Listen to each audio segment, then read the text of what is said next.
The best damn league show, period, because period in English culture is called a full stop, has one full stop. And you know what? Your one stop in full for betting would be Esports Bet, the industry's leading crypto odds matrix. As always, they are running their Worlds Prediction Series 2 competition still. It runs all year long, pretty much up until later in the year with Worlds and the CSGO Major at 7 TI and all that. It's in all the games. It's in the games like CSGO and Rainbow Six and Valorant, but it's in League of Legends. And in League of Legends, it's all of League of Legends. So you can bet on the ERL and CB LOL and fucking VCS. You can obviously also bet on LEC and LCK and LPL and all that great jazz. And the prize pool is 10 million USDT, up to 800,000 USDT to be won. And it is free to enter. You just go there, you click, you sign up for free. They give you some DJT and you start making bets. And if you get high enough up and you get enough DJT, you can potentially access this enormous prize pool. So if you bet, if you are considering betting, perhaps you would think about Esports Bet. Thanks.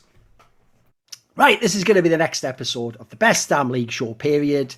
Spoiler, if you've watched the past, especially I'd say the last 3 or 4 episodes, like there is actually going to be a recurring theme. But as usual, because the LEC is just full-on musical chairs, it's obviously not now Mad Lions, that's the top team. Like, what's mad is, dude, every single week, I swear, for the last 3 or 4 weeks, Tom, I feel like the first topic's always like, you know that team that was like on that insane streak and they were definitely number 1, I test checked out. Yeah, they've just gone 0-2, Dom. And you know that team that was shit, like in week 3? Yeah, they're the best team in the whole LEC now. Like, it's happened again. Like, Mad Lions 0-2.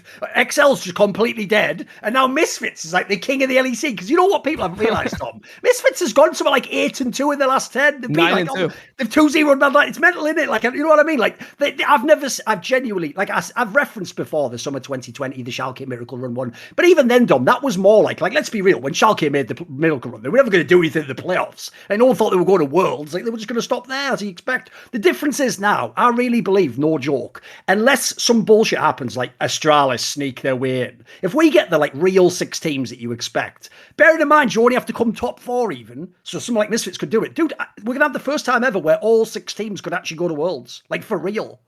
Mm-hmm. Yeah, I think that could be the case. Yeah, I think it's really interesting. And the thing about the 2020 summer split was that even though G2 and Fnatic were like lower in that regular season, you just had that feeling that it's like G2 and Fnatic had just been consistently dominating LEC for a period of time. And so you could know in the playoffs to be good, you know. You can't know about these teams. So you always felt like even though they were kind of like on the outside looking in, you had confidence that those teams would get it together, especially because like it was with the same roster. It was like now when you look at the teams that are on the outside looking in, XL and Fnatic, like which one is better right now? Like who knows which one is actually going to end up making the playoffs? I mean, XL, you got to like XL, they were 5-2. Since they're 5-2, they're 2-6, and they just lost to fucking BDS. Like that is a fucking crime, and they didn't lose to BDS the same way G2 lost to BDS like earlier, where it's like, oh, you kind of like trolled, you went for some weird. It's like they just got beat by BDS. Like BDS just shit on them. Like it's just they have to live with that. So I don't know. I think that it's really hard to see where this is going. And the other thing that is going on is the competition for that first seed between G2 and Rogue, because essentially it doesn't really matter where they place. It's just whoever's higher out of those two is probably the team that's just going to get first and get auto qualified to World. So it's going to be a crazy shit show. There's going to be so much like meaning in almost all the games, unless we get some like crazy first 2 days. I think this is going to come down to like a final game for each of them deciding the playoff spots.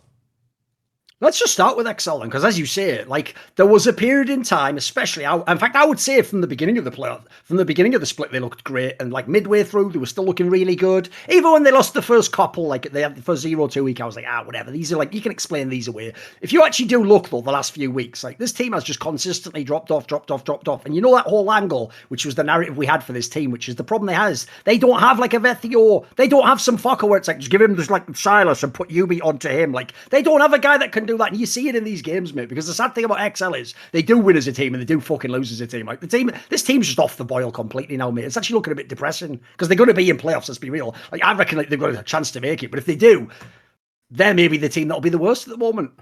Well, I mean, I don't even know if they're going to make playoffs because, like, Fnatic versus them, I mean, they're on a 4-game loss streak now. XL's on a 4-game loss streak, just losing to BDS. I mean, Fnatic did lose to G2, but at least before they like, lost to G2, they had a good game versus SK. Like, they had one of, like, their good games recently. So, I don't know if XL has, like, a read on how they want to play the game anymore. I felt like that was the thing that differentiated them from other teams in the first 3 weeks, is that they had a consistent way that they played the game as opposed to other teams. They knew, like, how they wanted to play for Heralds. Their map movements were very crisp. They drafted in a specific way, and now it feels like the way that they draft isn't working anymore. Like Finn was just, he was a strong top laner. You were able to draft his like GP early, his Gnar early, and he was able to get you leads in these games. Now it doesn't feel like Finn has much confidence anymore. So I wonder what angle XL goes with. And I have a feeling that a lot of teams are just going to like try to be Misfits pretenders in this last week. I think that Misfits has showed teams how you're supposed to win in the LEC right now. When teams cannot punish you early game, you should just be drafting scaling with a fucking tank top, draft Orin early, and comp around that with things that are going to get you to a point in game where you'll just be able to outpower the enemy just off of item value. Like you just have even golden game, but you just have better champions with the items that you have. Orin gets in front of them, you have a better team fight, and you win the game like that. I think that this is pretty much the angle that I need to see out of XL if they're going to make it, because I don't think that they're going to be able to, win through solo lanes, and it feels like they've lost their like confidence as a team.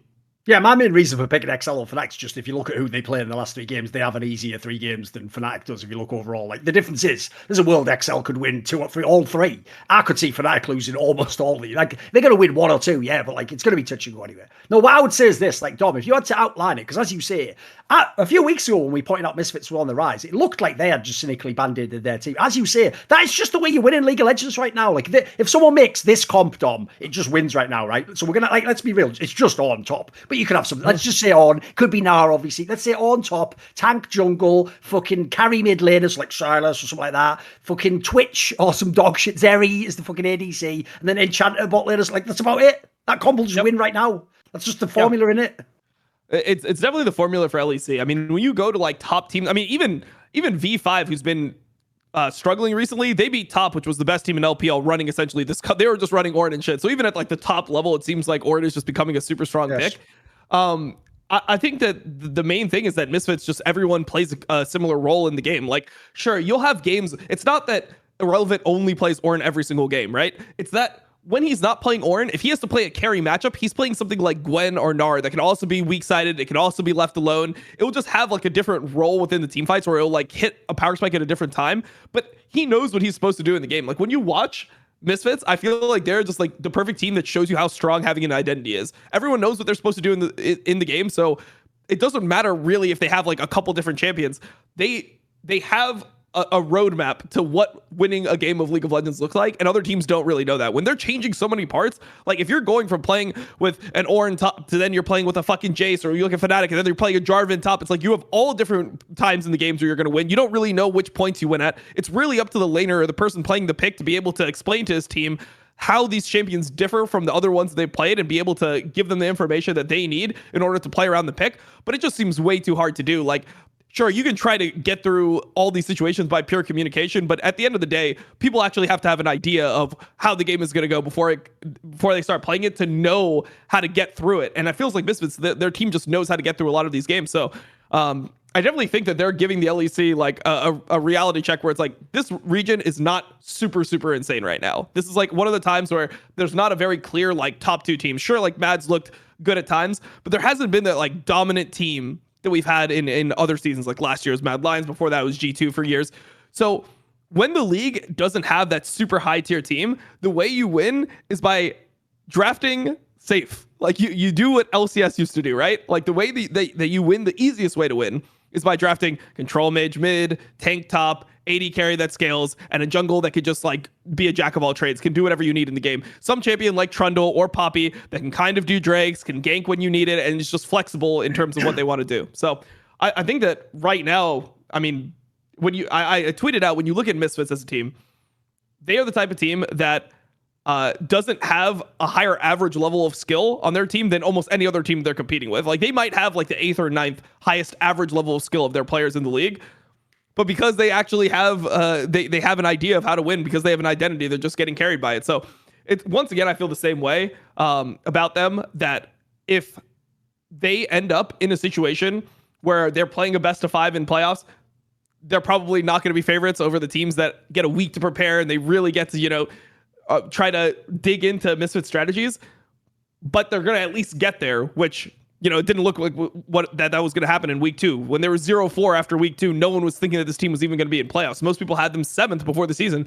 And after that first 2 weeks, people had them like 10th. So I feel like XL just has to look at Misfits and be like, we need to be them. Like if we could be them, we could just be a better version of them because we have slightly better players.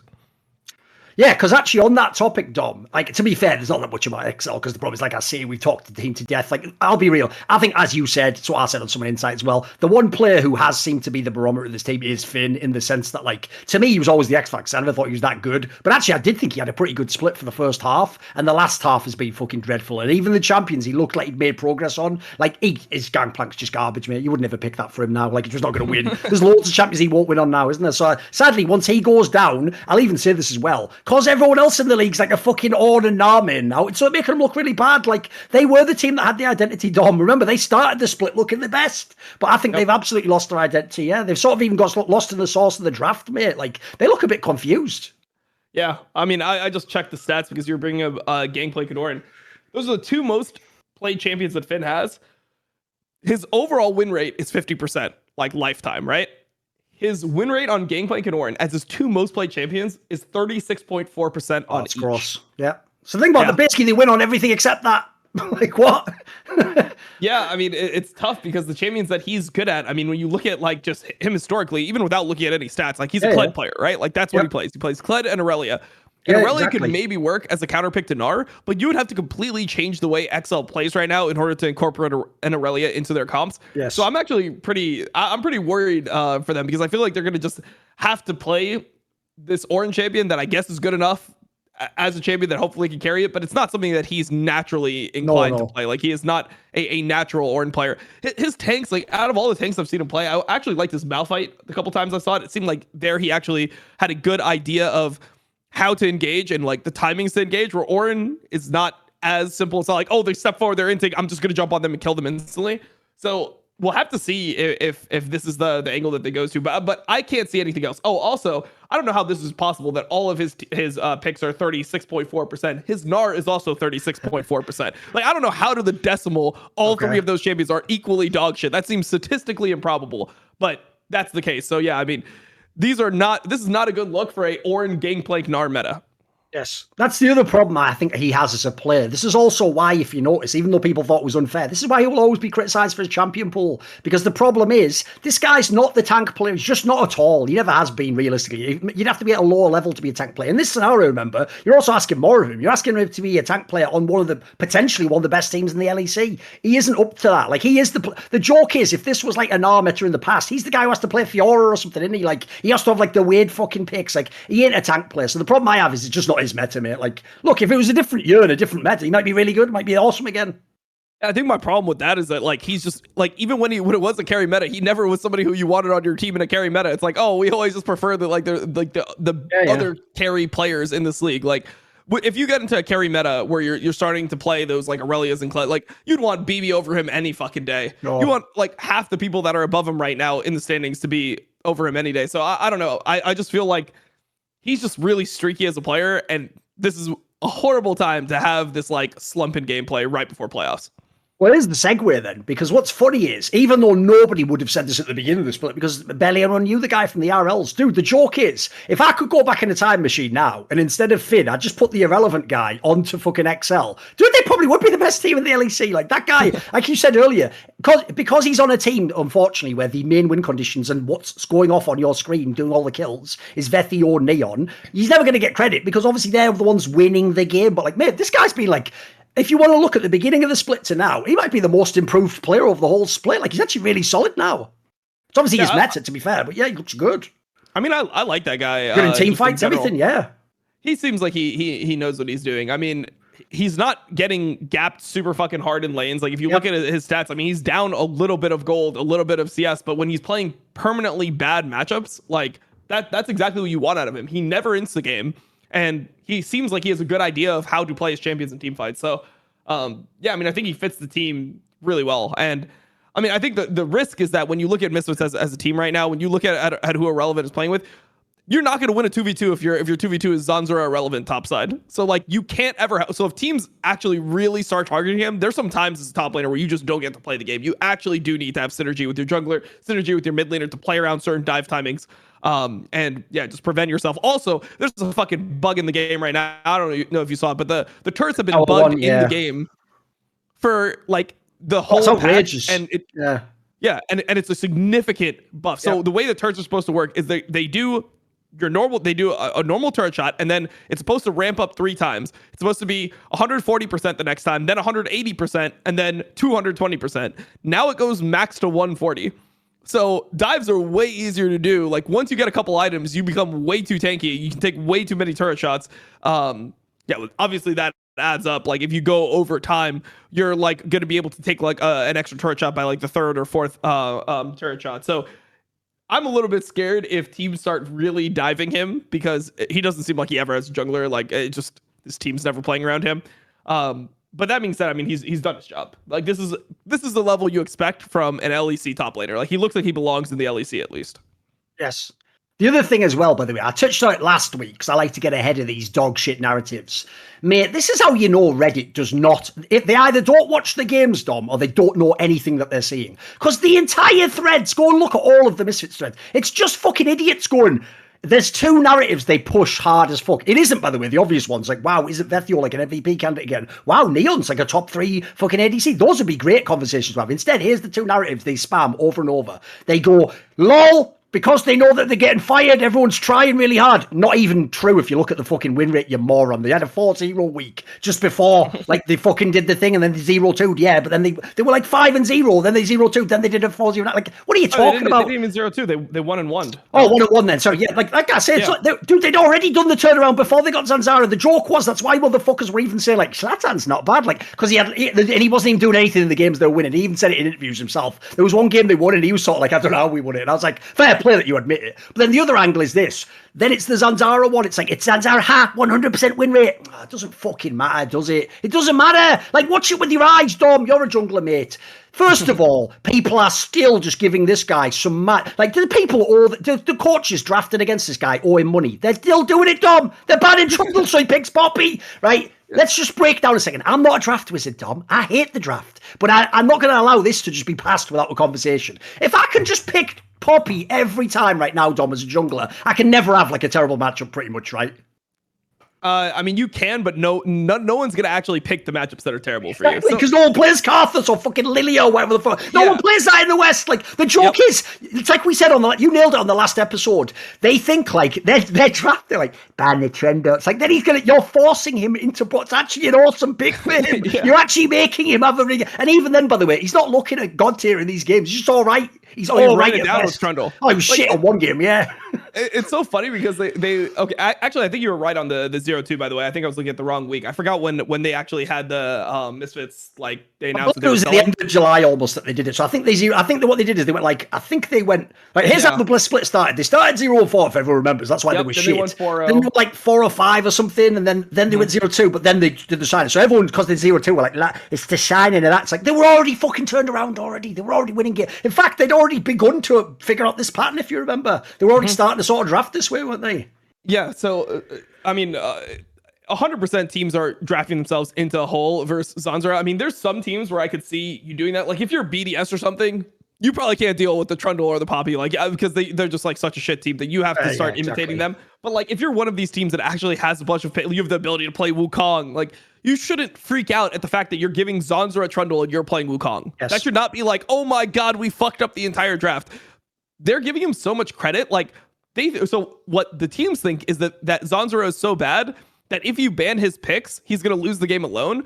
But in reality, they're letting Zanzara have maximum value because no one's so bad that's an LEC player where they're actually just going to run it down and lose the game alone consistently. Like, not actually lose the game alone. They're acting like it, that famous story everyone knows the anecdote when, you know, when fucking Amazing went to NA and then he said that thing in the AMA. They're acting like you can actually do that, like, consistently. You can't. Like, as you say, that was like a one-off in history. Come on, man. Yeah, it was because that was just a little bit too example, wasn't it? Yeah, exactly. Yeah. So, by the way, the other reason I think this is so stupid is they're acting like if he gets Trundle, it's just game 1 already. Like, listen, other players on Trundle, he's just all right. Even we forget he was in Astralis. Like, he was shit when he's in that team. He was only famous from the personality. LEC, he just did good interviews. That's it. He just did good interviews. That was it. He was funny. There you go. Yeah, stupid as fuck. I don't know. I mean, even like this recent Trundle game, I feel like that's the one where everyone just realized they're like, oh shit, why were we banning this champion again? He gets Trundle 1 game finally. He gets left through. They're like, all right, we're not going to let him play Poppy. He's 0-6 in this game and they're winning. He's just like running it the fuck down as hard as possible. He's face checking areas that he shouldn't be face checking, loses blue. Like, he's so far behind in this game. And this is just one of those games where Mad just got draft gapped, essentially. Like, they let Misfits have the fucking infinity gauntlet of picks right here. They have Orin top and Yuumi on their team. Orin top, Yuumi, hyper carry in Twitch. I mean, it could be any hyper carry, to be honest. But yeah, Twitch can play with Yuumi. It could be Sivir. Same fucking thing would happen. Tank jungler, which is the Trundle here, and then they have a Silas mid. Like, it's literally like they just have every fucking pick that they could possibly want. You just can't let them play that. Like, make them have to play something else. Make them have to play early game. If you get Misfits to play something like a Kalista, like a Mumu or something like that, you've got it in the bag. Just ban Orin. First, these top laners, just ban Orin. If you're playing against Astralis, if you're playing against Misfits, just ban the champion. Don't even force yourselves to deal with something because you're not good enough. You're not going to be able to win the game before Orin is relevant. Orin is going to then carry. Yes. No, I'm totally with you on that. That's to go back to what you said earlier. Despite the fact that on paper and in terms of who they're beating and where they are right in the league, technically we actually should have to have that discussion of like, is Misfits the best team in the LEC? The problem is though, unlike every other team, Dom, as you're seeing right now, dude, we could in 5 minutes put together a pretty good draft strategy for them in playoffs if it's the same way the patch plays out. Like right now, dude, we could just shut them down ourselves. We could be the coaching staff of whoever they play. Like it's because as you say, you can just be cynical with this team. Like even your angle like that. Like the point is, you can't ban out players like Vethio. They have all the mid lane champs. You don't need to though. You just make Neon's life harder. You fuck up the top lane and then you just give fucking Trundle or whatever he wants in jungle. It's not going to win the game from jungle, is he? So like to me, that's the sad thing. Even though they've had this mega streak and they've beaten all these top teams, and yeah, you've got to give them like the on paper credit. I don't give them the actual credit. Like this, I'll just say it right now. I don't care who they've beaten. Misfits can't with this lineup. Misfits can't win this LEC split. I don't care what anyone thinks. And the reason I say that is this, Dom. This is an analytical point that a lot of fans never get, but it's one I've always used in Counter-Strike. The reason why I know they can't win, Dom, is because A, there's still room to fuck with them in the draft. And the way they currently win, mate, how many times, A, the team's just into them, and then B, is it just the Vethio Neon show? Like, they need those guys to be, like, literally top 3 players at their roles to have a chance to win some of these games against top teams. That can't happen 5 games in a row. Like, even though, by the way, we can have a cool discussion now, I thought we would, about those 2 players, but that ain't enough in LEC. Like, you go against these other teams, they're stacked. Because that's one thing I do think is the case, by the way. Like, we haven't had the discussion because they started so badly. I think as the split ends, mate, Vethio's probably actually an MVP candidate again. If you look how many games he's had to carry, he's been pretty fucking good these last weeks. Yeah, he's good. I mean, no one's touching NISQY for me this split unless like Mad goes 0-3 or something in the last week because I mean, I just think that there's too much of a difference there. But I mean, I think Vethio is somebody who deserves recognition. I mean, they just. I'm not assuming you have to make him win, but he's got to be in the shortlist. If we get like 3 or 4 names picked out, he'd be one by now, especially where Misfits is. Yeah, I don't know. I would have to think about that. I mean, he's definitely somebody I would consider. I also would have like Perks on my short list. I would have probably Trimby from Rogue, depending on where they place. He'd probably be there. NISQY. Yeah, I mean, yeah, he'd probably make like a 4th or 5th on my short list. Yeah, people forget there's a lot of names that aren't going to be on there that we're used to seeing. There's a lot that didn't make it this split. Put it that way. I mean, you can't. I don't care how much you like G2. You can't say that a G2 player is MVP. Come on, like, no, you can't. That's just ridiculous at this point. Although what's great is that you did just like under the wire just slip in that Perks will be an MVP candidate, which I obviously agree with, but it's just the usual bit. Like it's all they all just come to our fucking comment section, don't they? Yeah, everyone who hates Perks like camps outside our comment section, like ready to type something in. So anyway, it is true though. On the other angle though, obviously he's been one of your guys that you've appreciated for a long time. We had him on the Crackdown years and years ago when he was on like fucking Schalke or something with Neon. But actually, dude, the difference is in the last split, I thought Neon was slightly overhyped because he was just playing the broken Jinx everyone's playing, like, and Jinx, you just giving him late games where he's fed, like, what do you want? But I have to say, mate, this split is the one he's really impressed me. Like, dude, right now, if we stop time right now and we had to draft ADCs, I'd be taking him top 3 or top 4, mate. If not, maybe higher. Like, he's really good. Yeah, he's really good, and he can play a different style before. I mean, like farming for late game as an AD carry on Jinx and then getting one team fight where you reset all over the place. It's just when you play a champion that's paying my numbers in it. I know. Come on. Yeah, I mean you play a champion that's that broken consistently, and then even the way that a lot of Misfits games went, where they were just getting like absolutely shit on, and then randomly they would get like 1 kill, Jinx would reset, ace the whole team. They just beat Fnatic at the end of the split. Like those wins didn't feel as good. But now you're starting to see like the variety of champions that he's playing. You know, like he had let me check his games of Legends, but I'm sure he had some Kai'Sa games. He's playing Zeri, he's playing Twitch. Like he has all these different picks that he's playing on, and he can still go back to the Jinx if they ever need it. So I feel like that's what makes him different. He was even playing Sivir for fuck's sake. Like, he has a pretty good pool. People don't realize, yeah.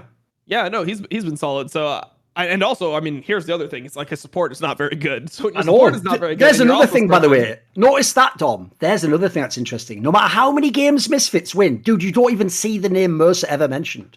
They act like it's a solo lane in bot lane.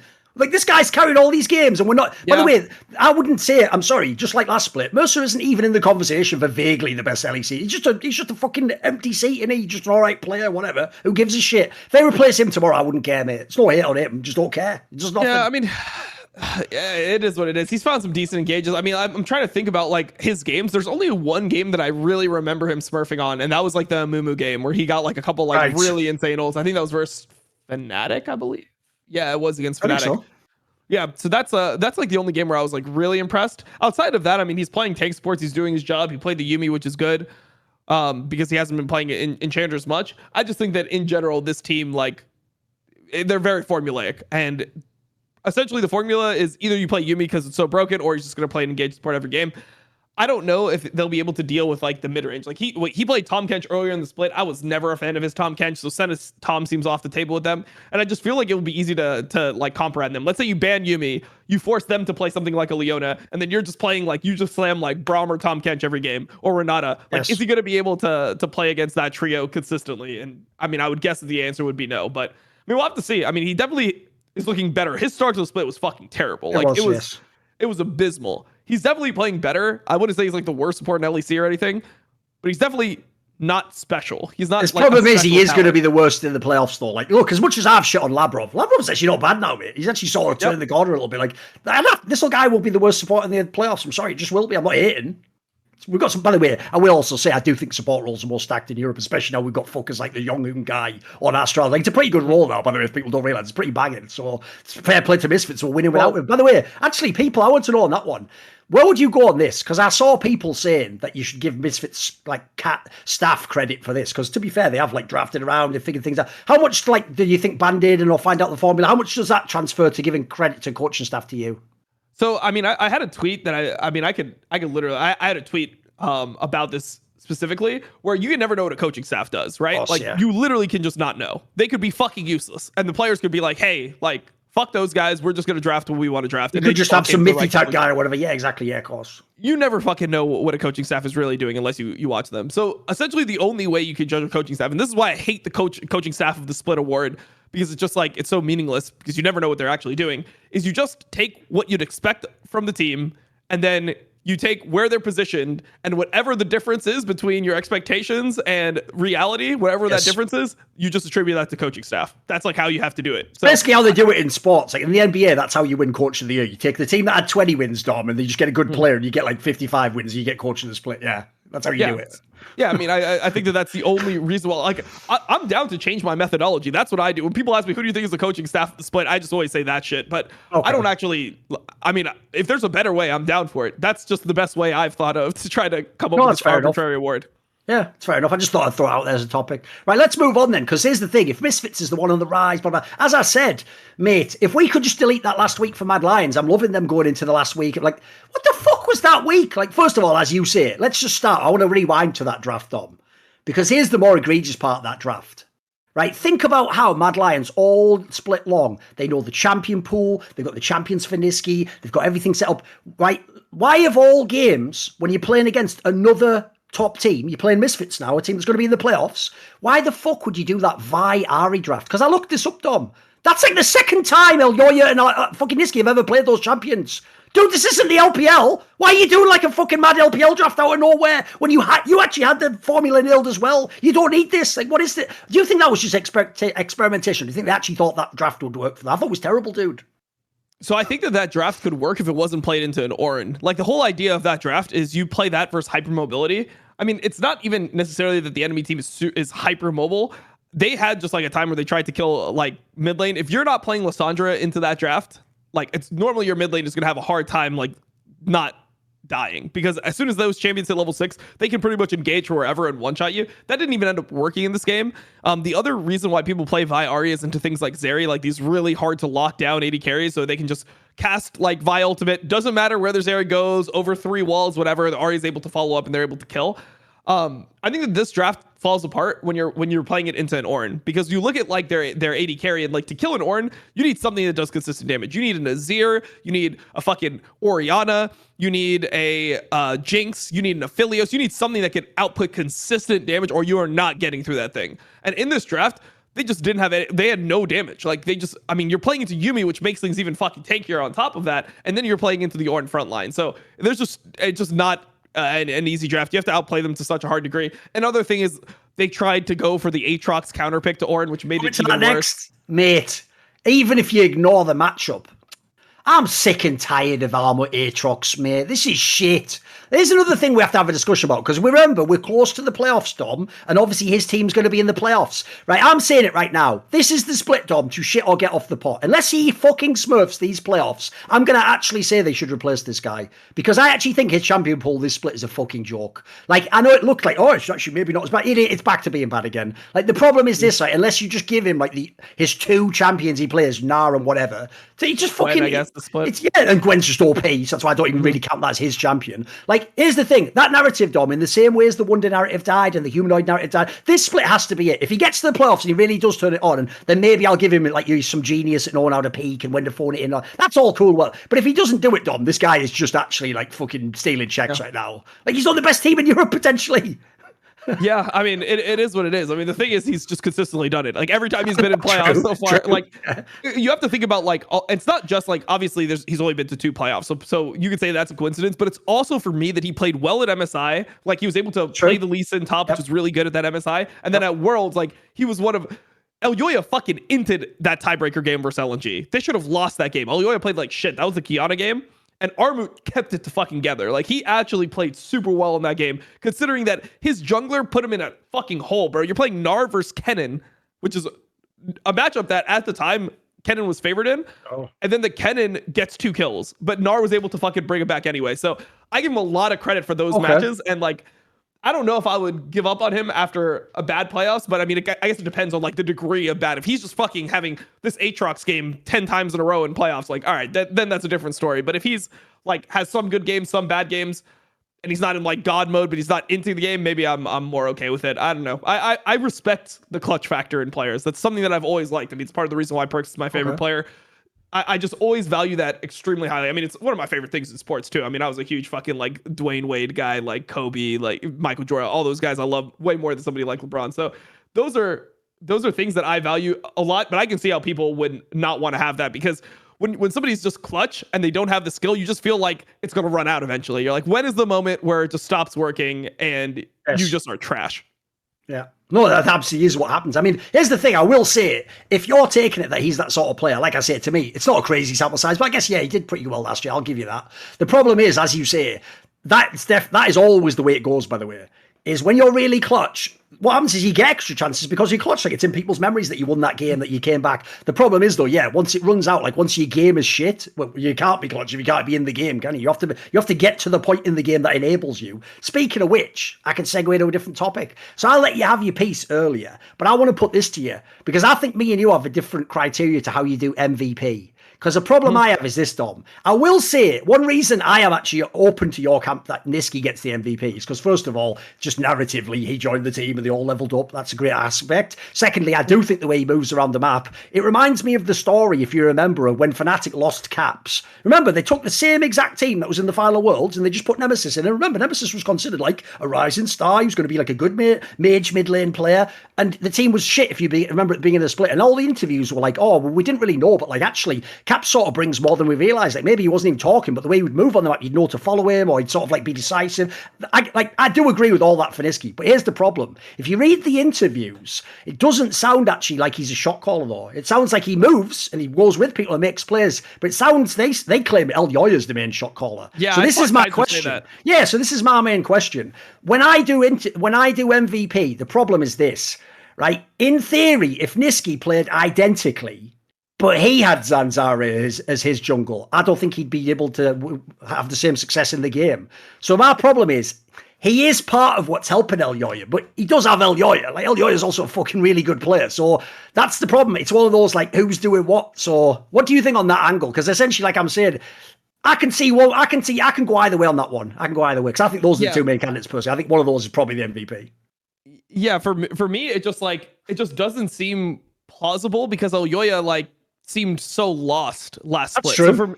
So for me, like, I mean, obviously Kaiser's gonna know better than me, but I don't know how much of that is him being genuine or him just wanting to hype up his boy, like because Elyoya was getting less credit. So I don't know like what his intentions are behind that quote. But what I will say, because I saw the Reddit thread, the interview that you were talking about, I will say that like it's the difference between literally a 7th and 1st place team, one player, and it wasn't like Rieker was definitely not fine, like he wasn't good, but he wasn't running it down literally every game. No, he wasn't at all. No, like Elyoya and Kaiser just looked lost as a duo together because they didn't know, they didn't have direction on what they want to play for. So I don't know. I can't imagine that like maybe Elyoya is making like overall calls, like, and maybe he's the shot caller in some other sense, but it seems like a lot of the plays that are made are around NISQY's move timers. So I don't know like how, I don't know if Elyoya is just reading NISQY's move timers and then he's making the call or exactly how it goes.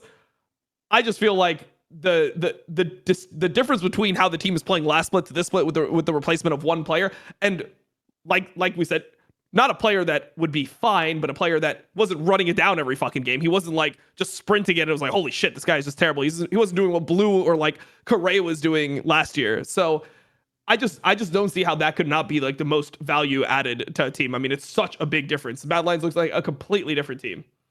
Sure. I guess my counter to that would be, yeah, but that's the problem. You're only giving me two options. I can either have NISQY or I can have Rieker. It's like, well, wait a minute, whoa. The off-season, I'd never be taking Rieker. So the difference is, if I was to put another mid laner there, they wouldn't be as good, but exactly. they could be quite close though. Okay, so this is what I would say. If I took your thing where it's Zanzara plus NISQY, I think that they would make playoffs. I think with Zanzara and NISQY, they would make playoffs. But I think with Rieker and Elyoya, they didn't. So that's like, I think that NISQY is providing more value than Elyoya could with a different mid. So if you take somebody who's like, let's say Rieker was one of the worst, right? Or like the thing is, Rieker, I don't even know if I would say that Rieker was like the Zanzara of mid lane, because Zanzara was, I think, actually that's an extreme example, obviously. Yeah. So like, but like, let's say we took somebody else. Let's say we took somebody who was like, who's a bottom 3 jungler from last split. Oh, sorry, we're going junglers. I mean, Slatin's one. I don't care. Even people said he was the rookie of the split, but it wasn't that good. Yeah, I mean, I would say that I would think that NISQY with Schlatten would actually perform better than Elyoya did with Rieker. So I will give NISQY the credit there, just because I've seen it with so many players. Like, he is the fucking jungle whisperer. That's the thing about NISQY. Yes. Like, this guy is the jungle whisperer. Yes. Ask anyone who he plays with. They love playing with this guy.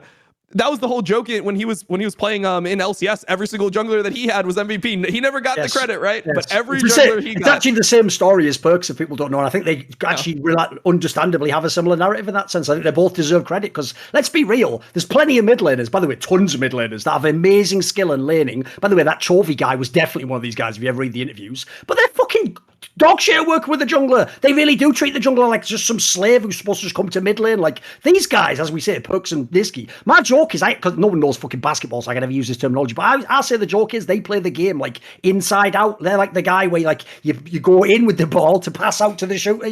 That's like the way they play, instead of like everyone, all the mid lanes in LEC play like fucking Shaq or something, like, just give me the ball. Like, you can't only play that one style, can you?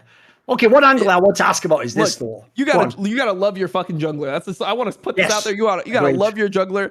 Look at all the best mid laners in the world. They all love their jungler. Yes. Like, junglers, you get shit on by everyone. If the team's ever doing bad, you're gonna get a lot of flack.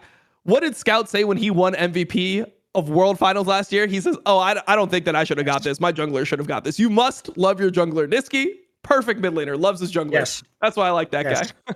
It's the same as if you don't know, like, I know you're not like a massive NFL guy, but in the NFL, if you're the quarterback, you should always just be praising your O-line, even if they're not good, by the way. Because those guys really do they save your ass, exactly. I know. They won't allow you to look good, basically. That's why they do actually do that, I notice. They just go out of their way to praise those guys, Yeah. And it's a fucking thankless job. Imagine being an offensive lineman. You get the shit beat out of you. You get fucked up. people falling on your legs, your fucking bones are popping out of play. Like it's fucked up being an offensive lineman.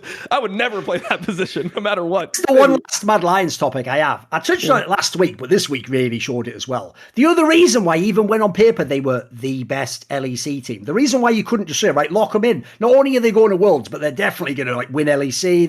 This is their chance to go on top. Here's the reason why. Because the whole reason, even though they had all that great early game and all those wins, the reason why you just earlier in the episode said there isn't a clear cut like number one team that's super strong is because even when they had all those leads and players playing well, man, they can throw games. This really is the like 2021 Rogue style team, mate. Like they have a period in the game that they enter, like Rogue did, where it doesn't matter their gold lead. It doesn't matter how far they're ahead. They can still find a way.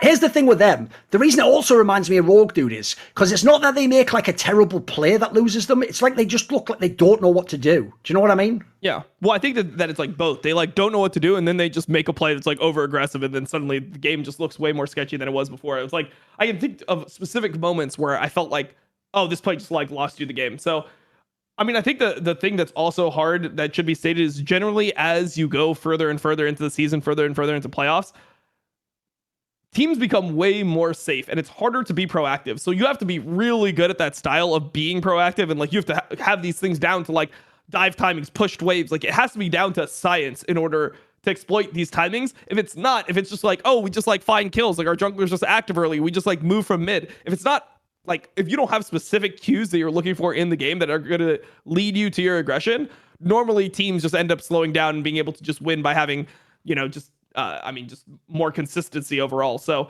that's the other thing that's scary for me about Mad Lions is like when G2 is not inting, right? Like let's say they're not getting behind 7k gold and they're just down like 1 or 2k, but they still have like Caps and Jaegers. And I guess it's weird to characterize them like this because I feel like G2 and Spring was a completely different team. Like they were the team that seemed like they didn't know what to do mid to late game.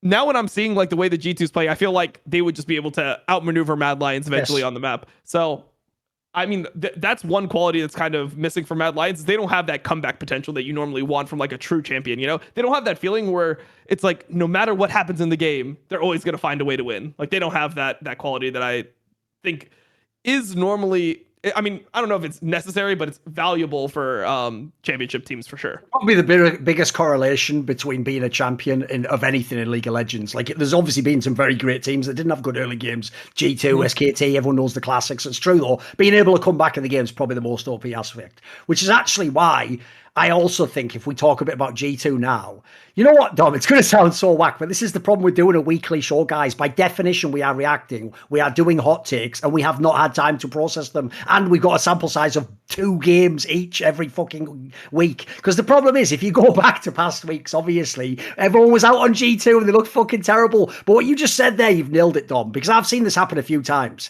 If you just let G2 hang around to the mid game and it's fairly even, dude, they win a bunch of these games now. Like, they're actually doing pretty well in those scenarios. Like, they win the skirmishes. Like now that they're in the playoffs, now, as you say, like, they could be the number 1 seed. They could be number 2 seed. The fuck knows? Like, look, I don't know that. I wouldn't pick them to win right now. They still haven't shown me enough in that sense. But they're starting to again look. Would you pick Mad to win? I guess that's the tough thing is who do I actually pick to win? Yeah. You might just end up having to pick G2 to win because there's no team that you actually feel good about picking. So who do you end up picking? Okay, you've got the distinction for me then. I wouldn't pick G2 to win. It's just that if I eliminate everyone else, eventually they're going to be the only one left. So I know what you mean because the problem is like Like Mad Lions is good, but I do feel like that style also works way better in BO1 the best of 5 in my opinion. Like I think you're going to get fucking squeaky bomb time as we say in England when you're in like game 3 and you've lost you're 1-1 and you have the bad draft. That's why I'm worried about them. XL just looks like the firepower's gone to shit and Finn is going to fucking feed the playoffs. I'll put Rogue to one side for a moment because I'm not ready for that conversation yet. Yeah. But they're not looking awesome, so they're just good still. The problem with Rogue is this: they seem to like they own it. Their floor's pretty good. That's what I'll say about Rogue. They don't seem to ever go below a certain floor. Like they maintain a decent level. The problem with them is, do they have the factor to win the playoffs? Well, there's probably not going to be a Fnatic, or maybe there's not. So actually, I guess who is left? It has to be a bit. And the problem is, I don't believe in Misfits to win. So I guess I do have to take G2, right? Because logically, if you're crossing caps, you can just get enough games together. Don't they win? Logically. Yeah. I mean, I don't know. Unless they and then they just give Rogue the title. I think it has to be my logic. Yeah, I'm trying to just avoid that question. Would you go People with? ask me on stream. I say yeah, Mad Lions, but I don't believe it. I don't feel good about that. It's just I'll be like, yeah, Mad Lions. I mean, they've won before, and they have a lot of winners on that team. It's about time NISQY wins an LEC title. I don't know. That's how I feel, but like it's just weird. Oh, you got a fair point there. The strange thing, you're right. I guess they can win then. I guess they can. In fact, even what I just said, if you can get into mid game and you just even and you can win, that is pretty OP. That probably does win you a series, I guess.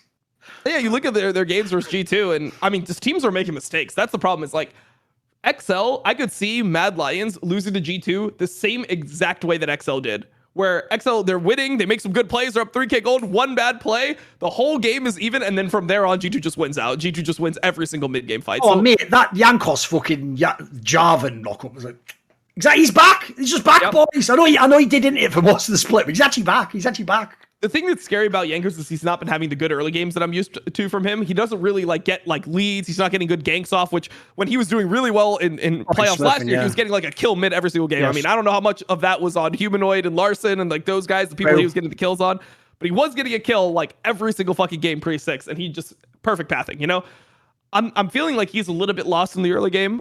Like he's not 100% sure like how he wants to play things out when he sees the champions. I think a lot of this has to go with G2's like just varied identity. You know, like this week they're just playing Sejuani for Broken Blade every game.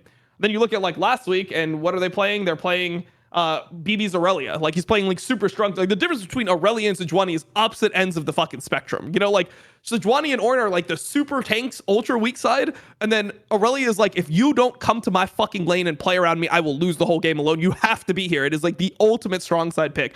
Completely different ends of the spectrum. Then you go back and you look at like the other game they played last week, the game versus BDS that they almost lost. It's like in that game, BB's on Gwen, right? So he's playing on like another carry champion. So I don't really know how G2 wants to play out the game. And I feel like their early game is really, really like suspect. I don't know. I mean, it just, you look at their game versus XL, that wasn't good. You look at the Fnatic game, that's probably the best looking game they've had in a while. But I thought Fnatic's draft was like so dog shit themselves. Yes. That I don't know how much value I can take off that. I don't know if I'm like, damn, the early game is back. So, I mean, it's like you said, this is the problem with doing a weekly show is that you get such a small sample size that you don't actually get a good read on what this team is. Like if you looked at them last week, you'd be like, oh, well, one of their biggest things is that they can't play Sejuani. You look at them this week, oh, well, I guess they do play Sejuani. They just play that shit every fucking game. They're willing to blind it. So who the fuck knows? I mean, I think that they do have that, I mean, they have the confidence, which is really good. Like the fact that they won spring and they're going into playoffs, and they weren't the best team going into spring playoffs. So they probably have that mindset of like, once we get into playoffs, you know, we can just turn it on. Like we'll just improve throughout it. As long as we focus and we get better, like we can win. They believe they can win. I think that's crucial. You know, the other thing I've realized that's a bit depressing. Here's the other reason why logically they should actually win the split. I've just realized. Because when you look at the other junglers, look, it's a good jungle pool again, but like, mate, so many of these are inexperienced people who've never won. Like, the joke is Elyoya's the experienced one of the other fucking players. Like, it's Razork, fucking, like, Haru's not bad. He's got to be together now. He's got experience. He's Malrang's like season 5. Like, sorry, Malrang, you were supposed to win last split, mate. You probably missed your window on that one. Like, obviously, as we say, Xantara can't even fucking compare. Probably not even going to be as Xerxes in the playoffs. Marcoon's he's sort of lost off the boil a little bit. He's still all right. He's not bad. Mate, Jankos, in theory, he can just sort of like, it could be like the last playoffs, actually, like you were saying. He could just sort of like catch the best jungler title, but the fact everyone else fucks off. Could just be the best. Yeah. Yeah, I agree. See that. Because the other thing as well is, look, I'm not going to hate on him because I've never been hating on him. I'm fine with Flackett. He does his job. Like in this week, by the way, was a perfect example of him doing his job. I did think he positioned decently. I will say it, those casters, brother, if I was Jankos in that play and I go back and listen, Dom, and I'm like, no one even mentions me. No one even mentions me at all. And they give the ADC credit for right-clicking everyone. I would go out of my mind. And look, he's enough of a vet. It's probably like the thing before. He's probably going to be like the quarterback. Like, no, the offensive line did a great job. Like, you probably have to give it up. And like, but me, I'll be so mad. Because fucking wasn't carrying that game. He just killed everyone. He's the ADC. Come on, boys. Yeah, I heard that too. I thought that was pretty upsetting. Just like the jungler in me just heard. I'm like, yeah. Well, I know, exactly. It's like, what more am I supposed to do? I mean, maybe if I built full AD and my Jarvan combo actually one-shot all 5 of them, I know, exactly. Then maybe I could get some credit. Like, give me a break. I know it's mental in it. Yeah, it's tough. I mean, it's just a thankless role. But I mean, at least he's starting to come back. Like he has some picks that I think are actually helping him right now. I think that's another thing to mention for Jankos. Like Jarvan is coming back into the meta. Poppy, Trundle, I expect him to be good on those picks. And then the other one is Pantheon. Like the fact that Pantheon just got buffed out of nowhere. Now it's coming in. It's like, damn, that is a Yanko's pick. It was banned in the first game. Yep. He played it in this game. He looked good enough on it that I think that he's just probably going to get that ban. But that opens up so many more things in draft. Now you're going to get an Ornn or like a Yuumi. They haven't even gone back to the Ornn yet, but that was something that they used. That was a staple for G2 winning spring. So we'll have to see if they're able to incorporate all those things and they come out with like the perfect meta read in playoffs. Now, as always, we've got all those spicy topics and narratives and hot takes and reactions for you on this show. And of course, I've got you a nice hot bet of the week, right? So it's obviously the Super Week for LEC. A bazillion games, loads of teams still. Everyone except BDS can potentially make the playoffs. Obviously, a bunch of teams actually are going to make it no matter what. They're at the top. And then you have that crazy battle at the bottom on the BO1s to see if Fnatic's going to make it. Is Excel going to make it? Can Astralis somehow make it?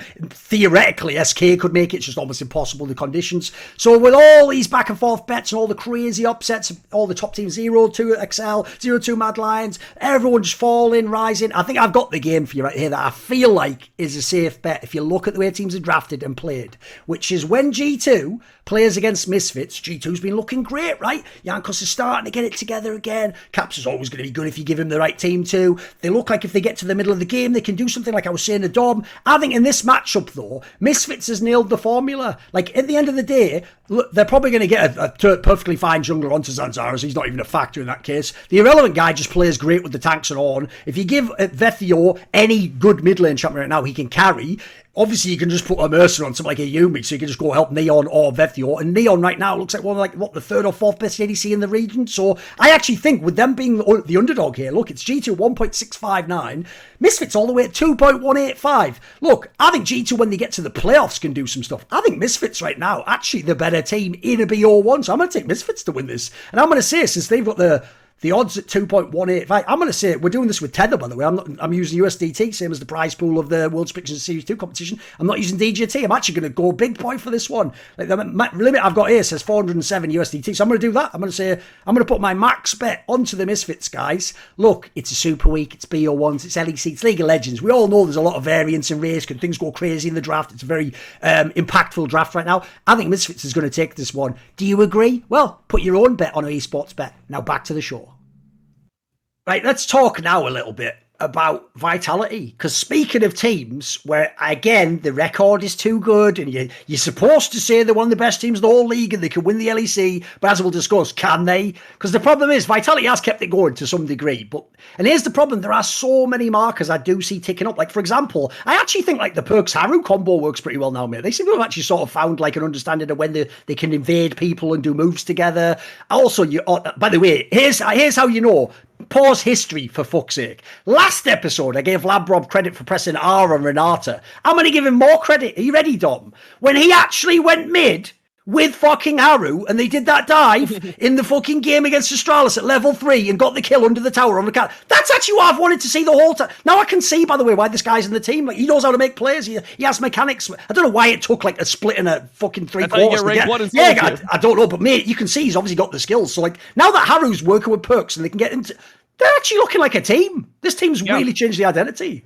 Yeah, I mean, people are going to be like, oh, but they lost to Astralis. That loss to Astralis doesn't even bother me that much because they got a gold lead. And, like, they were out-comped in this game. This is another one of the fucking Ornn games that you're going to stop. Teams are not going to be giving Ornn every single game. This week, people were not on the how broken is Ornn train yet.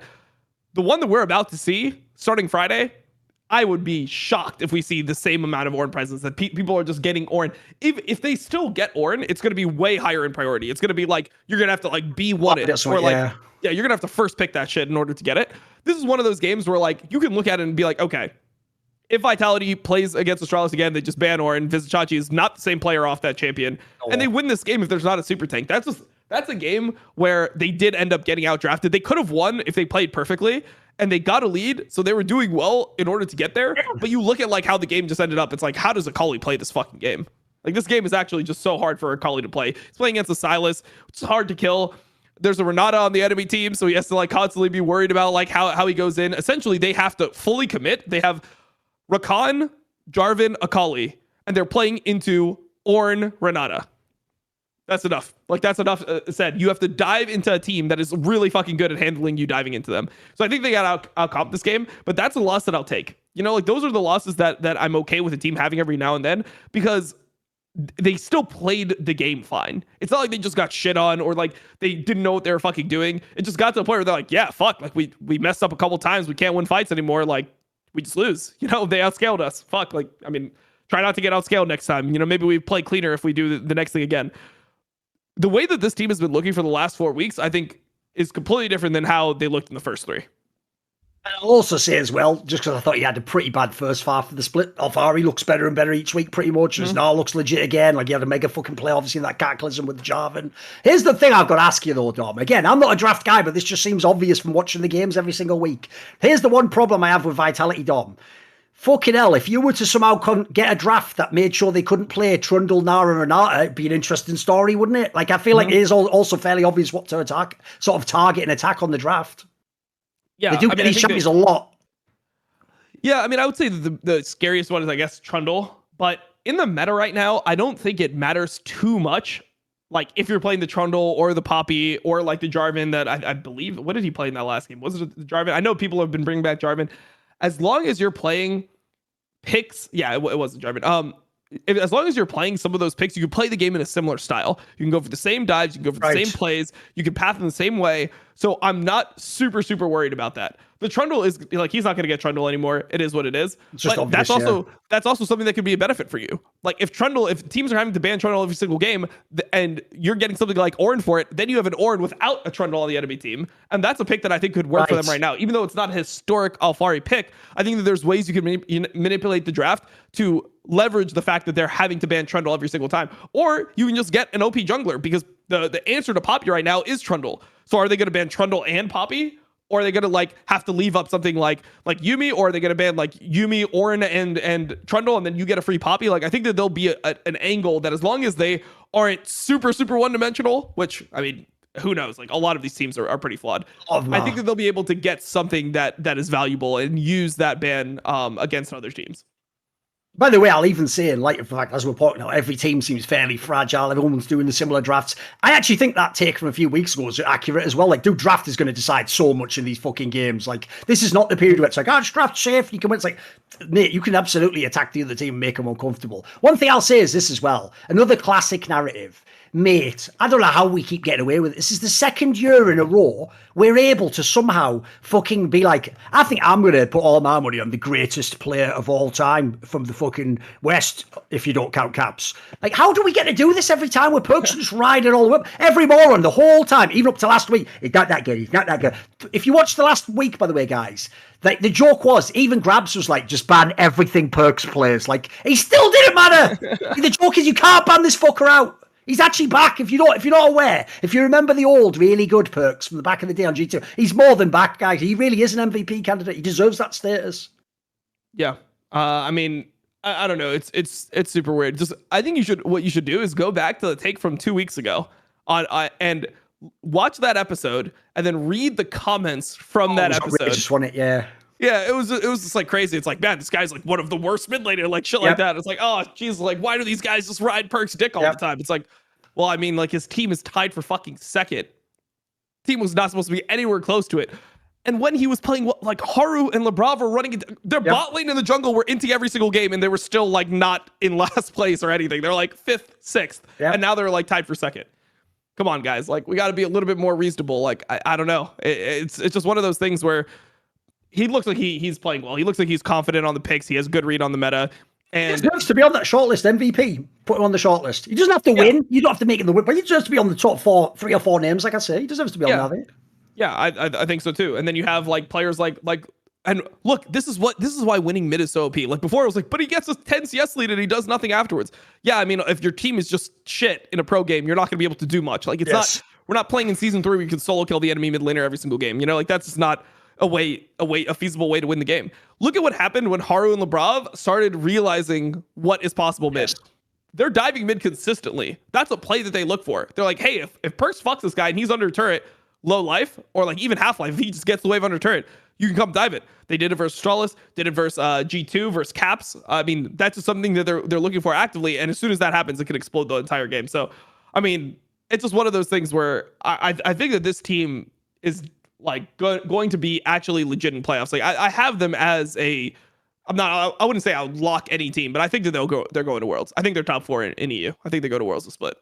Here's the only thing I have. My condition is this as to whether they go or not, Dom. I'm going to put it on the 2 players you just mentioned who improved. I'm going to put it on Haru and Labrov. And the reason why is this. Because the reason why, just like last split, if you remember, everyone's forgotten that narrative, Dom. When Vitality snuck in the playoffs and they did sort of like half steal that fucking XL series, if it wasn't for the fact G2 was insane and they played them right next, like a lot of us did think there was a world where they could have made a crazy run and maybe gone to like top 3 or finals. Well, the reason why is the same reason it's going to work now. Because no matter what you think of them and what their up and down is, if you have players like Alfari, Perks, fuck it, even though I don't like him that much, Carsey's fucking mega experienced in playoffs, guys. He's played in like the last 4 in a row or something. Like, he's played a ton. So like these players, the difference is a lot of the other squads have rookies or they have like newer players or like these guys are going to be mustered in the playoffs. Like, say what you want about Alfari early in the split. Like, he's going to have lane fine in the playoffs. And by the way, he's found his champion pool now. So like, I do trust some of these guys more actually than maybe the Mad Lions and the XLs of the world. I can't believe I'm saying that, because if we went back in time like 4 episodes ago, I'd probably just be saying it's only Perks, but fucking hell, it's improved.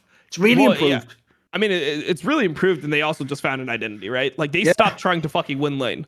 They stopped trying, like, you look at the games that they were losing, the ones like Mad Lions, for example, where it's like, okay, we just gave them Draven, and we got absolutely fucking shit stomped in the fucking lane phase. They're playing Senna, you know, they're just playing weak side, they're playing Sivir. Like, these picks being in the meta is perfect for them. They don't have to fight bottom. Like, if that's not your win condition, just have Carzzy. Like, one of Carzzy's biggest strength was being able to like survive dives, knowing which waves he could catch and which waves he couldn't. That's what his coaches said about him on Mad Lions. He's smart about that part of the game. So perfect. Put him on weak side, and then Labrov, roam. That should be the best part of his game. Now we fucking have an identity. We know what we're doing. We play weak side AD carries, which is completely fine. Play Sivir, you can play Ezreal. Like, obviously, if you do it if you can't ever contest bot lane, like, then it's bad. But I think that right now, with the way that the LEC looks, you're going to be fine with it. And eventually you just bring your pressure from somewhere else to the bot lane. Like, you don't need to win the bot lane. Like, you don't need to win it every game. Not at all. So, and I even say as well, mate, the other thing I think's changed with Vitality is they were another team where it's like, is this team ever going to have a lead? Are you ever going to just be ahead at the beginning of the game? They actually have fixed that to some degree as well. Now they're not just perma behind every fucking game. Yep. So yeah, no. What's wild is I have to say, yeah, they're an outsider. They're an outsider to actually win the title for real. Like, it's not even like, listen, I wouldn't have them first. Like, as I say, I'd probably go like G2 Rogue and then maybe them or something. I'd have them maybe third though. I think that's it. Like, I put it this way, as much as it sounds bad, I sort of do think they're better than Misfits, easy. If an XL gets in, they're better. The question is Mad. I'm sort of on the fence as to whether they're actually better than Mad or not. I could go either way on that one, I feel like. Yeah, I'm not sure on that one either. That's a tough one. Yeah. Oh, I think we said BDS, Astralis. I meant BDS when we were saying the dive, but yeah. Yes, of course. They didn't play Astralis this week. Yeah, sure. Yeah. So, at least they lost them. So it makes sense. Yeah, I mean, they lost them, but I think the early game was actually fine there too. I mean, the BDS game, it's really hard to... the Astralis game was actually the one where they did the gank I described earlier. They actually were ahead early in that game, and then they just blew it, unfortunately. Let me see. Oh, yeah, this one was... Yeah, I remember this one. Yeah. Mm-hmm. And then they were up a couple of kills when Alfari sort of got caught out a few times, and they got fought out, Yeah, I mean, they're actually... But that they play is... as well, though.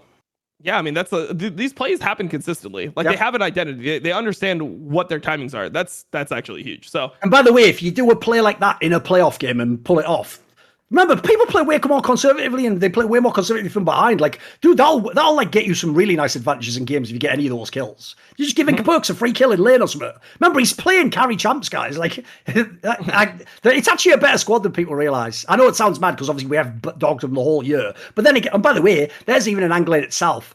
This is the difference, Dom, between the Mad Lions discussion and the Misfits discussion and this team. Here's the problem, Dom. I might sound like a hater, but I don't put this on the coaching staff. I think the players actually did just get better at the game and figure out how to play together. Sorry, I just do. I think so too. I feel like just the way that they started communicating, it seems like they just know where they can attack the map. Whereas before, they were kind of just wandering around the map. They looked super desynced, but at some point, they just figured out, they're like, okay, they sat down in a review and they're like, look at what this fucking lane phase looks like, either top or mid, because those are the lanes that they're fucking diving recently. Like, they've been one of the best teams at diving. I generally love dives in League of Legends. I mean, I watch a fuck ton of LPL. That's part of it. Yeah. But you can tell that they're just like, they're looking at Alfari's lane and looking at Perk's lanes, and they're like, look at the way this guy's laning. If you come here on this timing, he's just dead. And as soon as they started diving top and mid, the whole game changed. And Carsey was okay with it. He's like, he's down to ride the fucking bus. I'll play Sivir. I'll play Seta. All good. So I think that's it's just like Misfits. Finding that identity is really, really important. Yes. It's part of the reason why I'm not super high on Rogue. I think Rogue will probably go to Worlds. Like if I were to go, who's going to go to Worlds, I would still just have Mad, G2, Rogue, and Vitality. I mean, they're going to get it from the championship points, realistically, like we said on the last episode. Theirs doesn't really count, does it? Exactly. The problem with me for Rogue, I mean, I guess we'll transition to the Rogue topic soon. But the problem for me with Rogue is that they just look like the same team from Spring, but they just no longer have the Malrong carrying the game factor. Same problem I have, yeah. So why would you expect them to do better than they did in Spring? Like, that's the problem for me. Well, look, the only reason I think it's possible is because I think the other teams are also way weaker. Like, the difference is I actually thought, like, some of those... I mean, to be fair, obviously, we only made at the end of the split, they were really strong, but, like, a lot of the teams look really fucking weak right now. No, the problem I have with them as a team, Dom, is, yeah, they have a good floor. The ceilings, where's the ceiling gone? Because that was the thing. Malrang doing all those bonkers psycho ganks. The joke is he was like the fucking what everyone thinks Bo would be now. Like, he was doing that in the spring. Like, that was a fucking insane X Factor. That's why I said, as much as they all want to talk about it, I said, you've got a window on that, bro. It doesn't work forever. You're not just going to gank 24/7 at the beginning of the game, like, for 3 years and just get away with it. So, like, the problem is, once you take that out of the equation, like, it's more hit and miss, or he just doesn't do it if it's a fucking trundled meta or whatever. In that world, like, suddenly, the problem they have as a team is this. I feel like Rogue's the team that wins by, like, just playing consistently well and maybe catch a throw. I don't feel like they've got enough, like, they're not a decisive enough team for me. That's the problem. I don't feel like they have the thing where they just take the game by the... I actually think Vitality would be better at that, believe it or not. Just grab, like, a game by the balls and just make a really crazy, like, mid-game move or something. Rogue isn't that team, I'm afraid. Yeah, I mean, I just don't see what this team actually is, like, really good at right now. I feel like they kind of went back to, like, we play, like, weak side top. We play, like, these, like, junglers that have the option to be aggressive. But the problem is you're playing these champions that have the option to be aggressive, and Malrong is just shitting on his economy every fucking game as hard as possible. Like, this guy has some weird obsession with consumables. There was, like, if you look at how many he buys stopwatch as soon as he can. He's buying like 85 fucking pink wards a game. He's using, like, on average, I mean, we've calculated in at least 3 games because I watched the games with Rat, and he's buying like 15 pink wards on a low game, like on a Pantheon, bro. Like, that's a champion you need damage to actually be relevant in the game, or you need to build, like, some tankiness. You need something. You need items on that champion to be useful. He's building fucking 15 pink wards. That's absurd. That is so much fucking money that he's wasting. So he's just permanently behind. And sure, if you're getting 1 million kills, if you're getting like a kill a minute, you can buy as many fucking pink wards as you want. The problem is when he's not getting kills, and then he's also giving himself so hard with these pink wards, I just don't see, like, how, like, it feels like they're losing so much when nothing's happening these games. Also, what tilts me about that, dude, is if you look at players, one thing I think as a coach and observer you always have to do is you have to decide what the identity of the player is, but then be fair with it. Like, if someone has a certain set of strengths and they play to the strengths, good. In this particular case, like, mate, if I had a player like Malrang and he's going to be behind in the jungle, the vision isn't going to help you, bruh. You're going to have to do some fucking crazy ganks.